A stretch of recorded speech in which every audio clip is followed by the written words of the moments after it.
Ahli pidana dari Universitas Islam Indonesia atau UII Yogyakarta, Muhammad Arif Setiawan, mengatakan tidak semua orang yang ada di lokasi dapat dikatakan turut serta pembunuhan.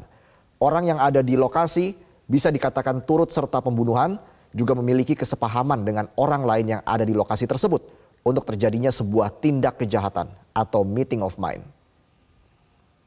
Ya, karena salah satu unsurnya itu adalah kesengajaan di situ, berarti di situ harus ada hubungan antara sikap batin dengan perbuatan.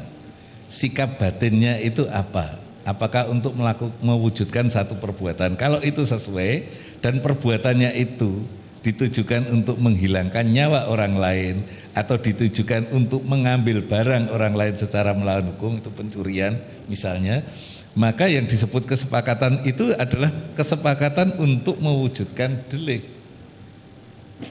Termasuk mengenai pembagian peran dari para pelaku untuk mewujudkan kalau perannya delik. Tidak harus sama gitu. Tetapi dari pelaku, dari orang yang turut serta itu tujuannya sama, terwujudnya delik. Kalau pembunuhan matinya orang lain, kalau pencurian diambilnya barang orang lain secara melawan hukum dan seterusnya kan itu. Nah, terkait dengan pasal 340 mengenai perencanaan yang tadi ahli jelaskan, ini kaitkan dengan pasal 55 yang turut serta melakukan. Apakah di dalam perencanaan yang dimaksud tadi ahli mohon penjelasan, apakah termasuk perencanaan mengenai pembagian peran dari para pelaku untuk mewujudkan delik tersebut? Ya bisa jadi ya. Jadi kalau pelakunya lebih dari satu, ketika membuat perencanaan itu kan pelaku-pelaku yang lain juga ngerti.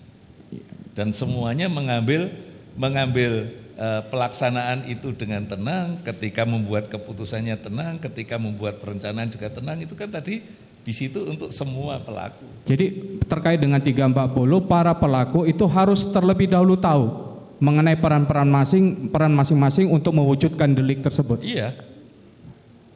Oke, terkait dengan delik omission, ahli. Mohon dijelaskan kepada ahli mengenai delik omission dalam kaitannya dengan delik pidana khususnya mengenai terkait dengan tindak pidana penyertaan yang mulia, ahli. Mohon dijelaskan delik omission terkait dengan delik penyertaan.